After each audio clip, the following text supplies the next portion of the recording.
El Evangelio nos llegó en poder. Pues nuestro Evangelio no llegó a vosotros en palabras solamente de la ira venidera. 1 Tesalonicenses 1, 5-10. A un trabajador le gusta ver los frutos de su trabajo. Es muy desalentador que le dedique mucho esfuerzo y no pueda ver los resultados. Los trabajadores de Dios en la fe continuarían esforzándose aunque no vieran resultados, pero es más consolador, mucho más fácil continuar en el servicio cuando ven que Dios los está bendiciendo. Ahora bien, no es malo que un ministro cristiano hable de las conversiones que ha conseguido bajo su ministerio. Pablo dijo que él hubiera hablado de ellas, pero como otros lo hacían tan continuamente, no era necesario mencionarlas.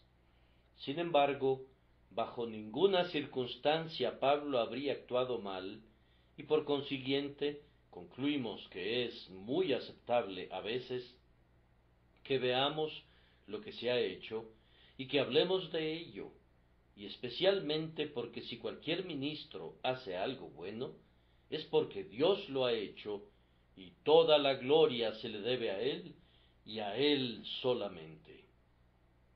No hablar de lo que Dios ha hecho sería una ingratitud.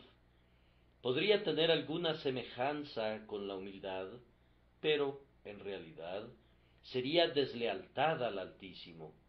Por eso mismo Pablo no dudó en hablar de sus conversos en Tesalónica y de su buen carácter y del buen fruto que habían dado y de la forma en que habían difundido el Evangelio en otras comarcas. Él no se jactaba, le daba la gloria a Dios, pero él comentaba lo que se había hecho. Nosotros pensamos que podemos hacer lo mismo en la medida que Dios bendiga nuestro trabajo. Cualquiera de nosotros puede hablar de ello para alabanza y gloria de Dios y para el estímulo de nuestros compañeros trabajadores. El apóstol en este pasaje nos dice lo que ha hecho Dios en Tesalónica. Procederemos de inmediato a desarrollarlo, pues nuestro texto es largo. Y notarán ustedes que nos dice primero lo que había predicado en Tesalónica, luego cómo le había llegado a la gente y, en tercer lugar, cuál había sido el resultado de esto para ellos mismos, y en cuarto lugar, cuál había sido el resultado para otra gente. Primero, el apóstol nos dice, ¿qué fue predicado en Tesalónica? Él dice, nuestro evangelio. Observen la frase, nuestro evangelio no llegó a nosotros en palabras solamente. ¿Por qué le llama Pablo nuestro evangelio? Él no lo inventó, él no lo pensó, ni lo hacía nuevo cada domingo, no. Era el evangelio de Cristo mucho antes de que fuera el evangelio de Pablo. Sin embargo, le llama nuestro evangelio para diferenciarlo, porque había otros evangelios.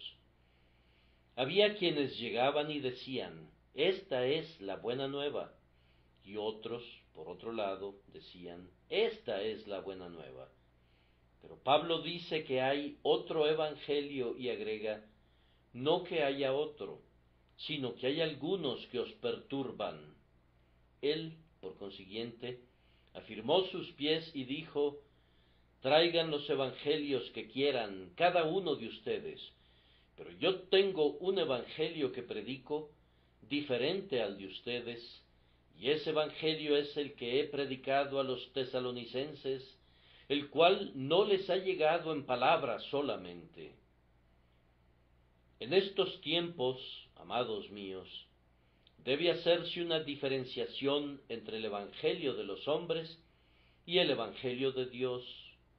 Hoy día el evangelio del hombre es bastante popular. Alguien se pone a pensar hasta que le duele la cabeza, produce disparates, viene y los ofrece como algo nuevo. Los hombres van hasta el fondo de un tema y lo baten hasta que remueven el lodo de ese fondo, y luego no pueden ver su propio camino, y nadie más puede verlo, y luego salen con algo maravilloso, y usando palabras difíciles de pronunciar y más difíciles de entender, ganan el prestigio barato de ser grandes eruditos y profundos teólogos. Bien, dejemos que sigan su camino. Ese es su evangelio. Pero nosotros tenemos otro evangelio, el cual lo hemos ganado de otra manera y deseamos propagarlo de otra manera. Pablo dijo nuestro evangelio, pues, para hacer una distinción.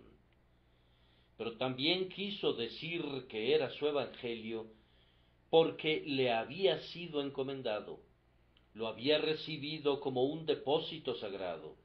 Él era, por decirlo así, un mayordomo de Dios con la misión de preservar y mantener viva la verdad en el mundo. Y Pablo la preservó sin adulterarla. Así, cuando terminó su vida, pudo decir: he peleado la buena batalla, he guardado la fe. Si alguien adulteró el Evangelio, no fue Pablo, él lo entregó tal como Cristo se lo dio. Oh, que cada uno de nosotros que es llamado a predicar el Evangelio, y por supuesto, cada miembro de la Iglesia, sienta que la verdad nos es encomendada para conservarla en el mundo. Nuestros antepasados la conservaron en la hoguera y en el tormento cruel, y cuando se fueron al cielo en sus carros de fuego, dejaron la verdad para que la preservaran sus hijos. Transmitida a nosotros por la larga fila de mártires y confesores, presbiterianos y puritanos, ¿qué vamos a hacer con ella ahora? ¿No sentiremos que todo el costo de conservarla a través de los siglos nos exige actuar igual que ellos, si hubiera la necesidad, a una costa de nuestra sangre, y que, mientras vivamos, nunca se diga que en nuestra vida, en nuestra oración, en nuestra conversación o en nuestra predicación, el Evangelio sufrió en nuestras manos? Yo sé a quién he creído, dijo Pablo, y estoy convencido de que Él es poderoso para guardar mi depósito, o más bien, como algunos lo interpretan, Él es capaz de guardar mi depósito, el cual se me encomendó para guardar. También Cristo guardará y preservará el Evangelio puro y claro, aún hasta la última hora del tiempo. Que el Señor nos lo conceda para gloria de su nombre.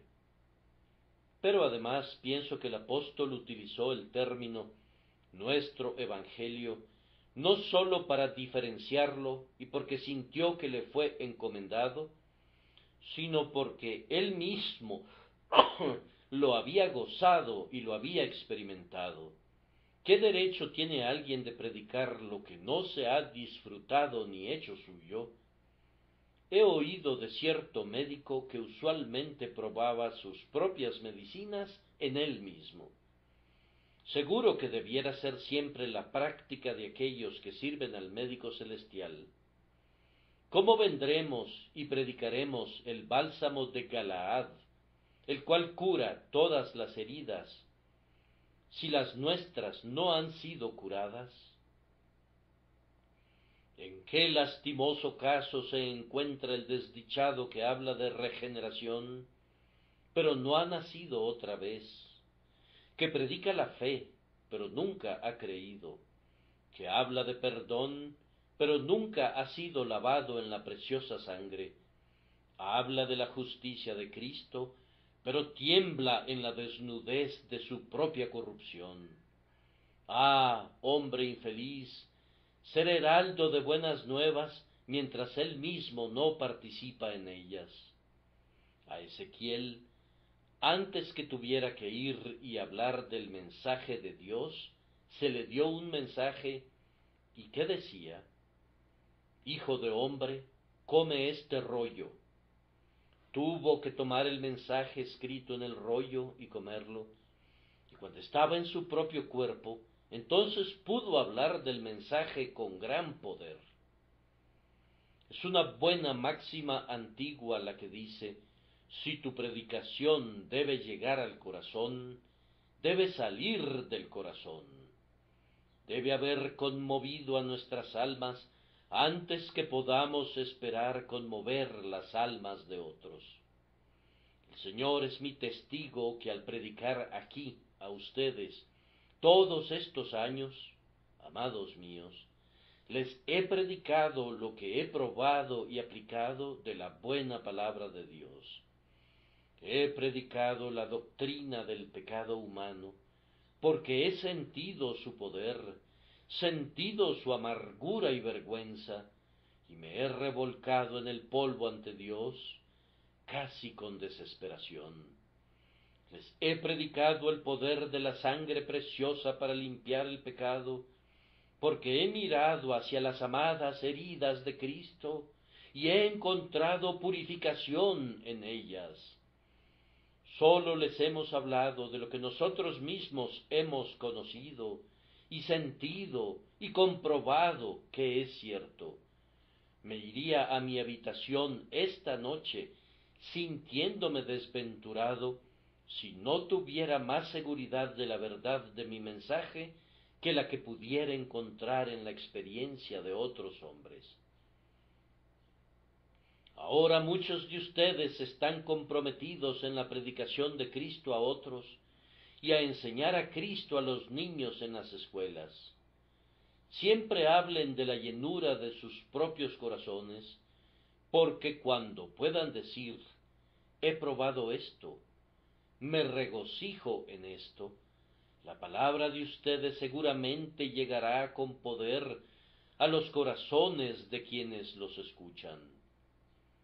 El hombre que desee traer a otros a Cristo debe imitar a Elías el profeta, quien, cuando halló al niño muerto en su cama y que no podía ser levantado a la vida de ninguna manera, fue y puso su boca en la boca del niño y sus manos sobre las manos del niño y sus pies sobre los pies del niño, y entonces, poco a poco, la vida se le restituyó al niño. Debemos sentir una compasión interna por aquellos a quienes queremos traer a Cristo, y entonces proclamar desde nuestra propia alma lo que sabemos acerca del Salvador, y entonces llegará con frescura y con poder, y Dios y el Espíritu Santo bendicen esto.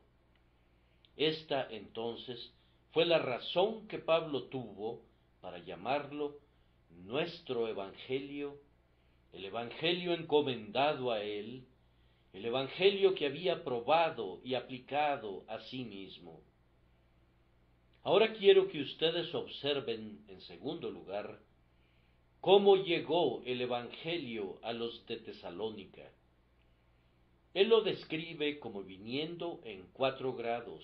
Primero dice, nuestro Evangelio no llegó a vosotros solo en palabras, sino también en poder y en el Espíritu Santo, y en cuarto lugar, en plena convicción. Bien, estas 4 palabras me permiten dividir a mi auditorio en este momento. A todos los que han asistido regularmente a esta casa de reunión, que se han sentado en estas bancas durante algún tiempo, ciertamente nuestro Evangelio ha venido en palabra. Todos la han escuchado y la han escuchado de tal manera que entienden su sentido, el don de ella. La han oído de muchas maneras y formas, prestándole la debida atención.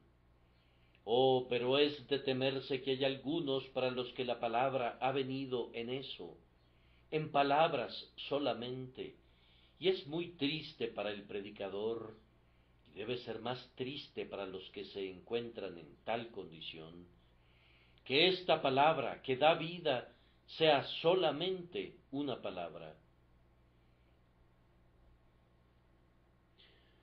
Hubo el banquete del Evangelio y el mensaje fue enviado, pero quienes habían sido invitados no vinieron al banquete. Escucharon el mensaje y eso fue todo.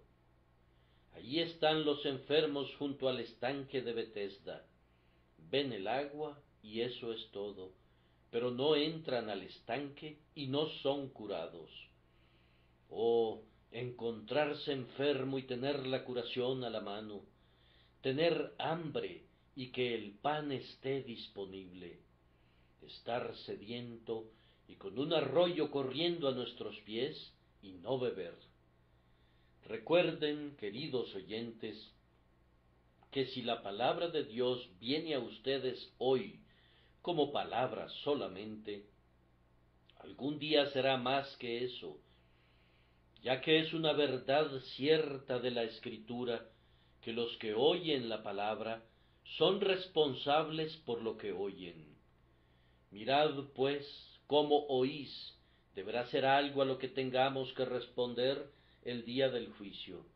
Ustedes escucharon el Evangelio, pero lo rechazaron. Será una de las acusaciones que se presentarán en contra de los que lo escucharon, y será más tolerable para Tiro y para Sidón que para ellos. Me gustaría ahora dividir esta congregación respondiendo a esta pregunta: ¿cuántos hay aquí presentes para quienes el Evangelio ha venido en palabras solamente? Dejen que hablen sus conciencias, que cada hombre ponga su mano sobre su corazón y responda: ¿es ese mi caso?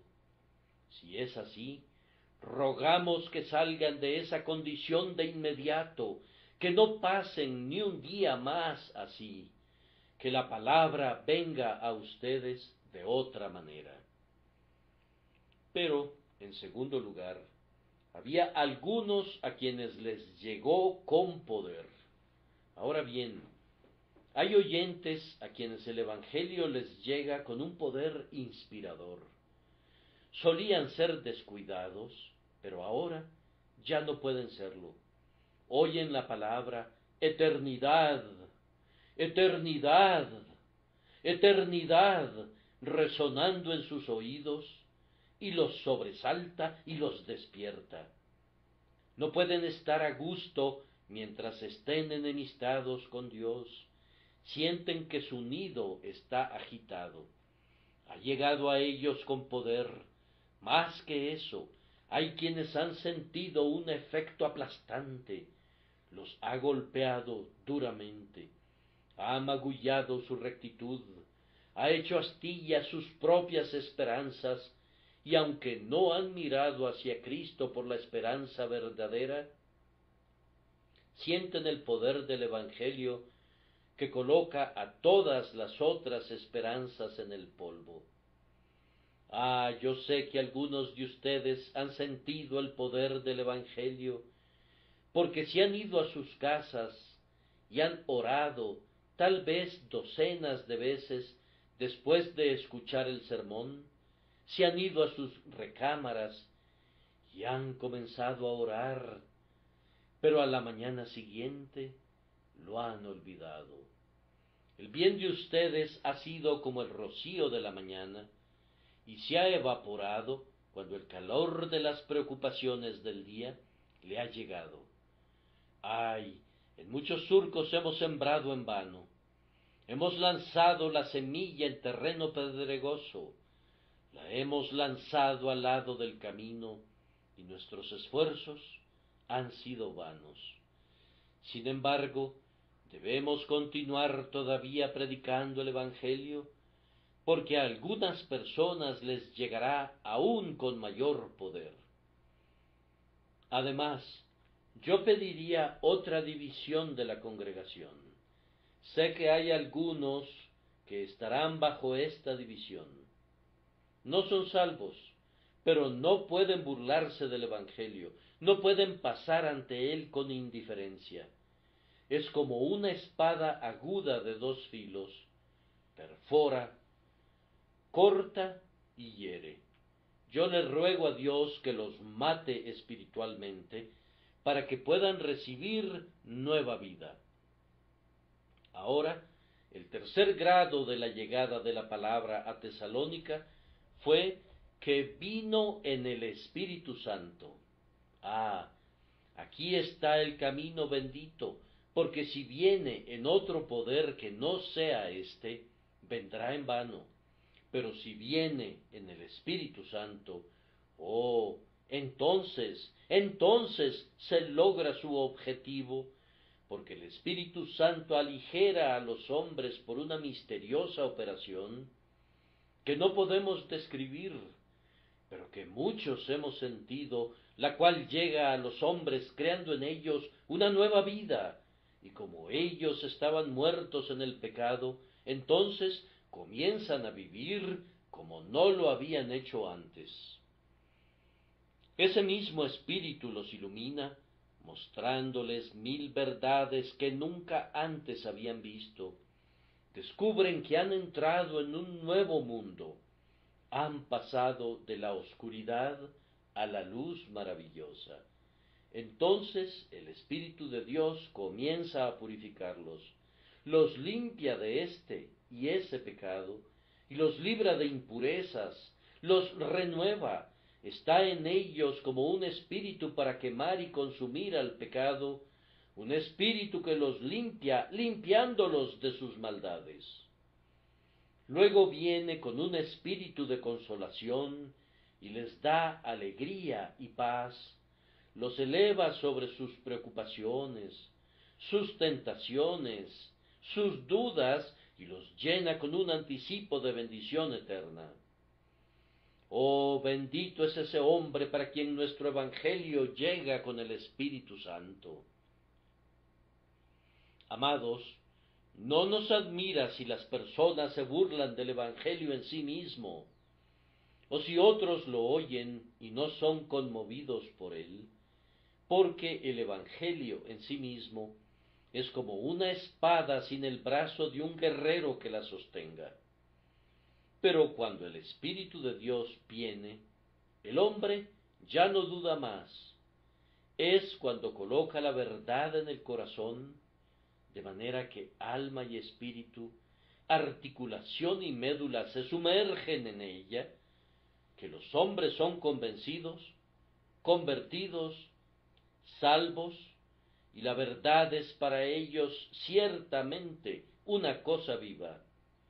Rueguen, oh amados miembros de esta iglesia, rueguen porque la palabra de Dios, nuestro Evangelio, pueda venir en el Espíritu Santo. Pero hubo una cuarta clase para quienes la palabra llegó en un grado más elevado, porque se agrega y en plena convicción. A todos los cristianos llega en el Espíritu Santo, pero para algunos llega con un grado aún mayor de poder espiritual. Ellos creen en el Evangelio, pero no lo creen tímidamente, lo aceptan como una realidad firme, sólida, indisputable, se aferran a él como con una mano de hierro, y su propio interés en él no permanece en duda. No, ellos saben en quién creen, están persuadidos de que él es capaz de guardar lo que se le ha encomendado. Ellos creen en Cristo con la fe de Abraham, que no titubeó ante la promesa por falta de fe. Las nubes y la oscuridad se han ido del cielo de ellos, y ven el éter azul claro de la presencia de Dios por encima de ellos. Se regocijan en el Señor siempre, y otra vez se vuelven a regocijar. Hay algunos así en esta congregación. Bendigo a Dios por cada uno de ellos. Que haya muchos más, porque ustedes que poseen plena certidumbre, son los hombres fuertes para el servicio. Teniendo la alegría del Señor en sus propias almas, ésta se convierte en su fuerza cuando salen a luchar las batallas del Maestro, porque ustedes sienten el amor del Maestro. Que el Señor nos dé muchos, muchos más en la Iglesia, para quienes la palabra de Dios venga en el Espíritu Santo y con plena certidumbre. Así fue como llegó la palabra de Dios a ellos.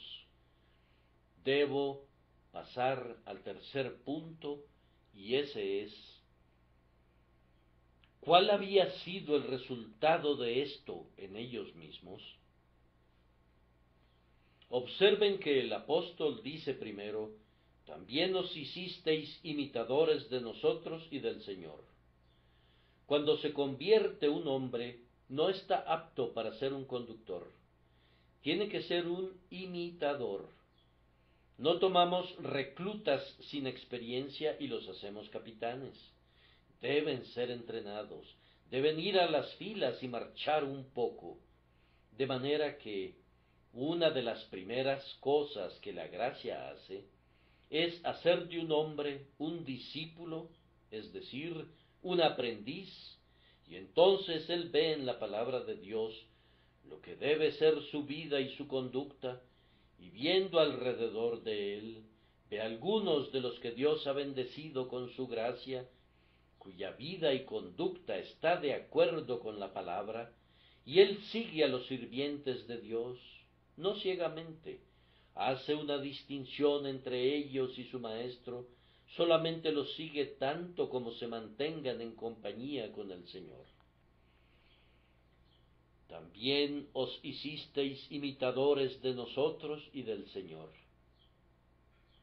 Hermanos, yo sé que muchos de ustedes aquí presentes, cuando la palabra de Dios vino a ustedes, se hicieron imitadores de hombres santos.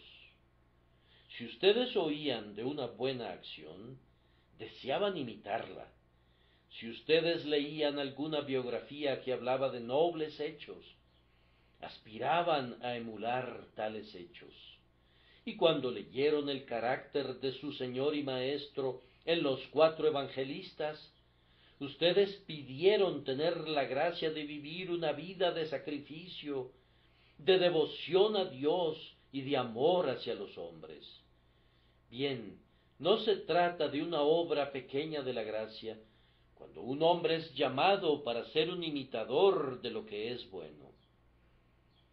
Al mismo tiempo, nos dice que esa gente recibió la palabra de Dios en medio de gran tribulación, con gozo del Espíritu Santo. Yo sé que hay algunos en este templo que, cuando recibieron el Evangelio, tuvieron que sufrir por él, pero aún así se gozaron. Desde el día que se revistieron de Cristo públicamente, fueron insultados, se volvieron sujetos de humillación. Hermanos, algunos se han alejado de nosotros porque no pudieron aguantar las constantes burlas, pero otros se han quedado por la gracia de Dios y se han hecho capaces de soportar cualquier estigma o cualquier desdén. Y cierto, ¿no es acaso algo sin importancia soportar las bromas y mofas de la gente si el corazón está dirigido hacia Dios? ¿Qué nos importa? ¿Qué podría importarnos, aunque todos los hombres nos señalaran con el dedo y nos silbaran por ello? Sé verdadero con Dios, creyente, y con tu conciencia también, y bien puedes recibir la palabra con el gozo del Espíritu Santo y en medio de gran tribulación. Esta es una prueba del ministerio de un ministro cristiano, que pueda señalar a quienes se han convertido en imitadores de lo que es bueno, y han continuado, aun cuando hayan tenido que sufrir por eso. Pero parece que esa gente de Tesalónica fue más allá.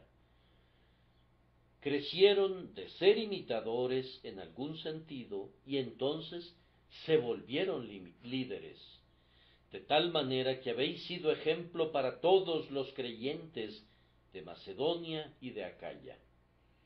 Ahora bien, es una cosa muy sencilla para un cristiano ser ejemplo para un pecador.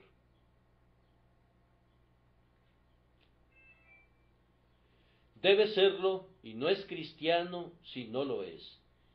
Tu religión no valdría nada si no la colocas como un bello ejemplo para los impíos. Pero hay un grado mayor de gracia cuando un hombre se convierte en ejemplo hasta para los cristianos, cuando es un creyente tal que otros pueden verlo como un cristiano maduro, que pueden considerarlo como un tipo de lo que debe ser un cristiano. Pablo dice que algunos de esos idólatras degradados a los que les había predicado el Evangelio, primero lo siguieron a él y al Señor, después crecieron en gracia, de manera que se pusieron al frente y llegaron a ser ejemplo para los creyentes.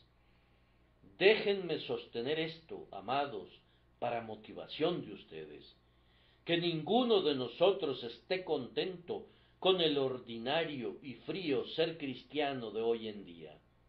Qué fría y pobre materia es.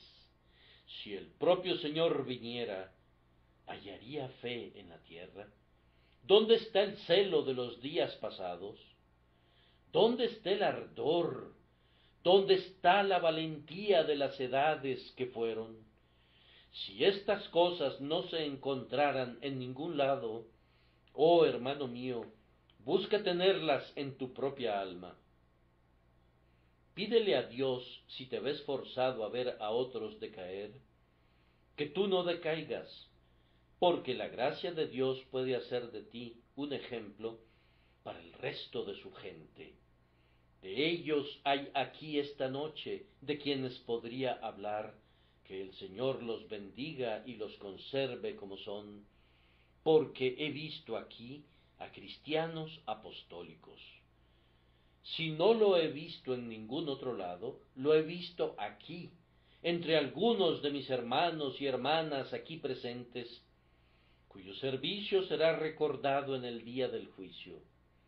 No desean que sea conocido aquí, ni lo será, pero con lágrimas y oraciones se han dedicado a Cristo y lo han servido bien, y Él los recordará en ese día.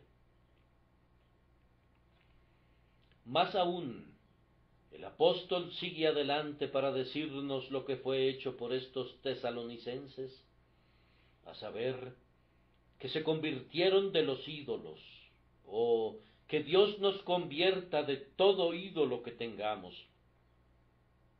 No adoramos dioses de madera y piedra, pero ¿cuántos hay que profesan la fe, pero que todavía adoran el conocimiento? Que lo busquen, pero que no lo adoren. Hay quienes adoran la fama, otros que adoran el placer. Esta ciudad está llena de idólatras por todos lados. Cuando la gracia de Dios viene, hace que los hombres adoren al Dios desconocido y dejen sus ídolos para los que así lo prefieran. Convirtiéndose de los ídolos, los tesalonicenses sirvieron al Dios viviente. No sólo reconocieron que era el Dios viviente, sino que comenzaron a servirlo, pusieron su fuerza a favor de su causa. Así será entre ustedes cada vez que la palabra haya venido en el Espíritu Santo. Dedicaremos nuestro tiempo y nos gastaremos en el servicio de nuestro Creador y Redentor. Y agrega que esperaban la venida del Señor. Oh, esta es una gran señal de gracia, cuando el cristiano espera que venga su Señor y vive como quien lo espera en cualquier momento. Si ustedes y yo supiéramos esta noche que el Señor va a venir antes que este servicio termine, ¿en qué estado de nuestro corazón nos sentaríamos en estas bancas? En ese estado debemos estar. Si yo supiera que vería a mi Señor antes que se levantara otra vez el sol, ¿cómo predicaría? Debo predicar justo en la forma, como si fuera a venir de inmediato, y no hubiera duda en ello. Estaríamos muy poco apegados a las cosas de este mundo si supiéramos que Cristo estaba por llegar rápidamente. Así de poco debemos apegarnos a ellas. Nos deberíamos preocupar muy poco por las incomodidades de la vida, sabiendo que todo terminará y que Cristo vendrá en muy breve plazo. Así de poco deberíamos preocuparnos de las incomodidades de la vida. Bendito es el hombre cuya alma está siempre esperando la venida del Señor. Puede no estudiar los textos de las Escrituras para saber los tiempos y estaciones, pero si siempre está esperando que su Señor venga en cualquier momento y vive bajo el sentimiento de esa convicción y bajo el poder de ella, será un hombre santo. ¿Qué clase de personas, dice Pedro, debéis ser vosotros en conducta santa y piadosa? Así deseamos ser por el poder del Espíritu Santo. Así hemos observado lo que hizo la gracia de Dios para los de Tesalónica. Ahora señalemos cuál fue el resultado de esto para otros.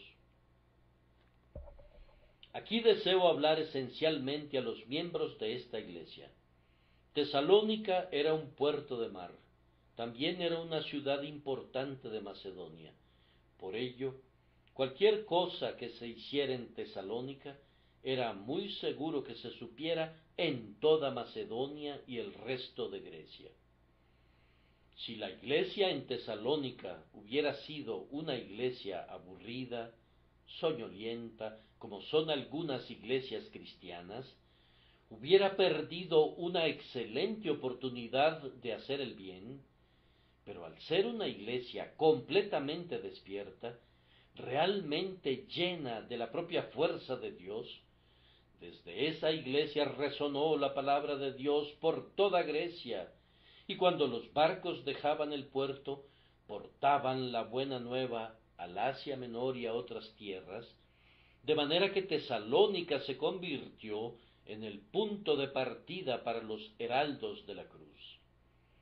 Ahora bien, si hay un lugar en el mundo que debiera sentir su responsabilidad, ese lugar es Londres. No somos egoístas, creo, cuando decimos que es el mismo corazón del mundo. Cualquier cosa que se haga aquí, seguramente se sabrá, y una iglesia seria en Londres es solamente lo que debiera ser. Una iglesia en Londres de cualquier prominencia, que sea soñolienta y aburrida y fría, tendrá que rendir una muy pesada cuenta cuando venga el gran maestro. En la iglesia en Tesalónica resonó el Evangelio involuntariamente y también voluntariamente. Lo hicieron involuntariamente porque hablaron sus mismas vidas. Si no predicaron, estaban tan llenos de fe, de buenas obras y santidad, que otra gente hablaba de ello y lo daba a conocer, y la obra de Dios en las entrañas de la iglesia podía ser percibida en las vidas de sus miembros, y así se difundió. Oh, cuán feliz sería cualquier pastor cuyo pueblo fuera tan piadoso, tan unido, tan generoso, tan perseverante, tan devoto, tan lleno de fe y del Espíritu Santo, que por todos lados se hablara de ellos, y por ellos, por su conducta, la palabra de Dios resonara en otras partes. Asegúrense de eso, hermanos míos, asegúrense de eso. Dios nos ha colocado donde somos observados por muchos. Denles algo para observar que sea valioso. Con los ojos de una multitud de testigos sobre nosotros, corramos con paciencia la carrera que nos es asignada. Pero también la iglesia en Tesalónica envió la palabra voluntariamente. No tengo duda de que si tenían hombres que podían predicar el Evangelio, les pedían que fueran y lo predicaran. Si algunos salían de viaje, ya fueran capitanes o mercaderes que iban de lugar en lugar, o personas de influencia, o lo que fueran, les decían: a cualquier lado que vayan, perseveren en propagarlo, prediquen el Evangelio, divulguen a Jesucristo, sean misioneros todos ustedes. Ahora pues, en esto puedo regocijarme y lo haré, pues así ha sido entre nosotros. En este momento presente, supongo que no menos de 300 de nuestros hijos que hemos tenido en las rodillas están predicando el Evangelio mientras yo predico aquí. Quiero decir, ministros de Cristo predicando el Evangelio. Además de eso, por todas esas calles están predicando nuestros evangelistas en las esquinas. Debiera haber aún más de ellos. Algunos de ustedes que vienen a oírme los domingos en la noche no debieran venir. Si tienen la gracia de Dios en su corazón, vengan y obtengan suficiente carne espiritual para que se alimenten. Pero recuerden que Londres está desfalleciendo por falta del Evangelio. ¿Cómo se atreven ustedes, entonces, a estar sentados quietos para gozar del Evangelio mientras los hombres perecen? Hay casas que son accesibles, hay salas pequeñas y grandes, hay esquinas, hay todo tipo de lugares en donde se puede predicar a Jesús. Oh, esforcémonos con toda nuestra fuerza para hacer que sea conocido a lo largo y a lo ancho de esta gran ciudad. En este momento tenemos predicando a nuestros hijos, los hijos de esta iglesia, en Australia, en América. Hay abundancia de ellos allí predicando el Evangelio de Cristo. En las islas del Pacífico, a través de toda la extensión de nuestros dominios. Demos gracias a Dios que hay tantos, pero debía haber muchos más. Propongo como una teoría que un hombre cristiano no pregunte: ¿estoy llamado a predicar el Evangelio?, sino que debe preguntar: ¿hay alguna razón para que yo no predique el Evangelio? El viejo plan era que los jóvenes predicaran ante la iglesia para ver si podían predicar. Creo que debemos educarlos de tal manera que sólo que demuestren que no pueden predicar, no prediquen. Ahora bien, el señor Onken ha sido bendecido en Alemania, como ustedes saben, en el engrandecimiento de muchas iglesias bautistas, y él siempre trabaja bajo esta teoría. Todo miembro de la iglesia debe decir al llegar qué puede hacer. Si dice que no puede hacer nada, y es viejo y enfermo, y tiene que estar en cama, muy bien, puede servir a Dios con el sufrimiento. Pero si tiene alguna habilidad y dice, no puedo hacer nada, entonces la respuesta es, no puedes entrar en la iglesia. No podemos tener vagos, solo debemos tener abejas trabajadoras en la colmena. Pienso que sería una buena decisión del tabernáculo el expulsar a todo miembro que no esté haciendo esto o lo otro por el Señor Jesucristo. Me temo que algunos de ustedes se tendrían que ir. Bien, no promoveremos esa resolución, pero promoveremos otra, a saber, que todo miembro que haya sido zángano hasta este momento orará para ser abeja, que todo el que no haya hecho nada le pida al Señor que le ayude a empezar, que aquellos que han hecho la mitad de lo que pueden quieran hacer la otra mitad, y que aquellos que están haciendo todo lo que pueden quieran siempre hacer un poco más, porque siempre el hacer algo más de lo que uno puede, a la larga, es el mejor tipo de obra, porque entonces tienes que descansar en la fuerza de Dios cuando estás en el límite de la tuya, y ahí está el punto donde los resultados se obtienen.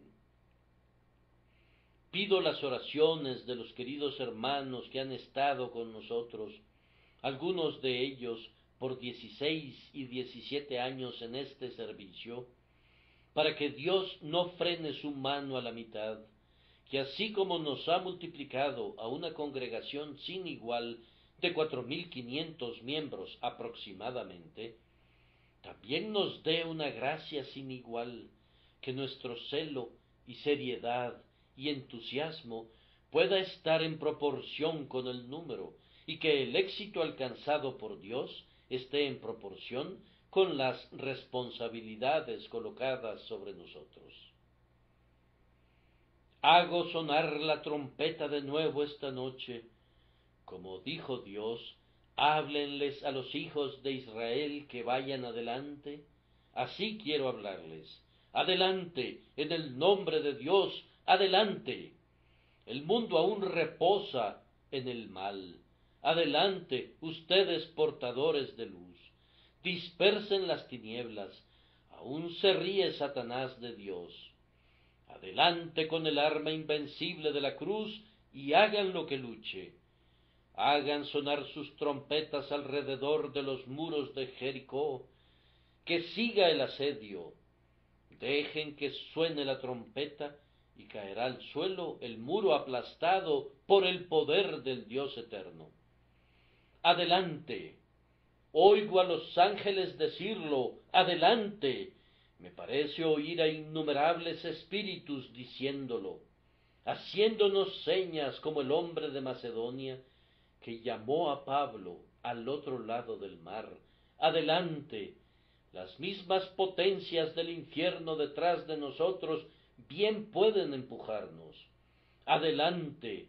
El amor de Cristo dentro de nosotros nos impulsará, y que cada hombre y mujer aquí reunidos, que hayan sido redimidos por la sangre, resuelvan esta noche con la fuerza de Jehová hacer por Dios y por su verdad algo más de lo que hasta ahora hayamos pensado, para alabanza de la gloria de su gracia. Que Dios los bendiga por causa de Jesús. Amén.